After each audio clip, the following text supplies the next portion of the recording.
কিছু কিছু গল্পের শেষটা যে এতটা কষ্টের, এই গল্পটা না শুনলে কখনোই বুঝবে না। তো পুরো গল্পটি শুনুন।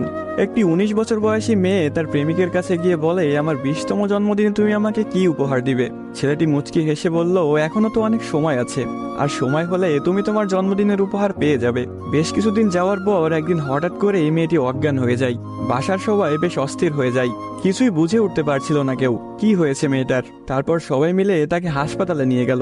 হাসপাতালের ডাক্তার অনেক পরীক্ষা নিরীক্ষা করার পর তার পরিবারকে জানালো, সাদিয়ার হার্টে একটা ছিদ্র ধরা পড়েছে। এখন যদি খুব তাড়াতাড়ি হার্ট পরিবর্তন না করা হয়, তাহলে হয়তো সাদিয়াকে আর বাঁচানো সম্ভব হবে না। সবাই এই কথাটি শুনে কান্নায় ভেঙে পড়ল। সাদিয়ার মা বাবা কিছুতেই মেনে নিতে পারছিল না। সাদিয়ার প্রেমিক সাকিব তার বিষয়ে ডাক্তারের কাছ থেকে সবকিছু শুনে বলল, এ কিছুতেই হতে দিবে না সে। তারপর সাকিব মেয়েটির রুমে গেল, দেখলো তার ভালোবাসার মানুষটি বিছানায় শুয়ে আছে। সাকিবের কাছে যেতে এই মেয়েটি বলল, সাকিব, আমি মনে হয় আর বাঁচবো না। সাদিয়ার চোখের পানি মুছে দিয়ে সাকিব বলল, কে বলেছে তুমি বাঁচবে না? তুমি খুব শীঘ্রই ভালো হয়ে যাবে। মেয়েটি বলল, তুমি কি করে জানলে? ডাক্তার তো বলেছে আমার হার্টে একটা ছিদ্র ধরা পড়েছে, আর আমাকে বাঁচানো সম্ভব না। ধুর পাগলি, তোমার কিছুই হবে না, দেখো তুমি ভালো হয়ে যাবে। এভাবেই বেশ কিছুদিন যাওয়ার পর সাদিয়া সম্পূর্ণ সুস্থ হয়ে যায় এবং বাসায় ফিরে যায়। বাড়িতে ফিরে এসে সাকিবকে খুঁজতে থাকে, না পেয়ে সাকিবের বাড়ি চলে যায়। সাকিবের বাড়িতে কেউ নেই। অবশেষে সাকিবের ছোট বোনের দেখা পেল সাদিয়া। কিরে, তোমার ভাই কোথায়?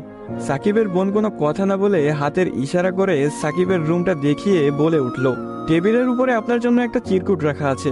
সাদিয়া কথাটি শুনে রুমে গিয়ে চিরকুট হাতে নিয়ে পড়তে শুরু করলো। প্রিয়তমা, আমি জানি যেদিন তুমি এই চিরকুটটি হাতে পাবে সেদিন তুমি সম্পূর্ণ সুস্থ হয়ে যাবে, সবকিছু ঠিক হয়ে যাবে আগের মতো, যেমনটা আমি তোমাকে বলেছিলাম। আমি বলেছিলাম না কিছু হবে না, দেখছো তাই হয়েছে। তুমি আমার কাছে 20তম জন্মদিনের উপহার চেয়েছিলে না? অনেক ভেবেছি, কিন্তু তোমাকে কি উপহার দিব ভেবে পাচ্ছিলাম না। তোমার অসুস্থতার কথা যখন ডাক্তারের কাছ থেকে শুনলাম, যখন বললো একটা হার্ট খুঁজতেছিল, তখন মনে হলো তোমার জন্য এর চাইতে ভালো কোনো উপহার হয় না। আমার হার্টটাই ছিল তোমার জন্য শ্রেষ্ঠ উপহার, যা আমি তোমাকে দিয়ে গেলাম। মন খারাপ করো না, আমি আকাশের ওই উপর থেকে তোমাকে সব সময় দেখব।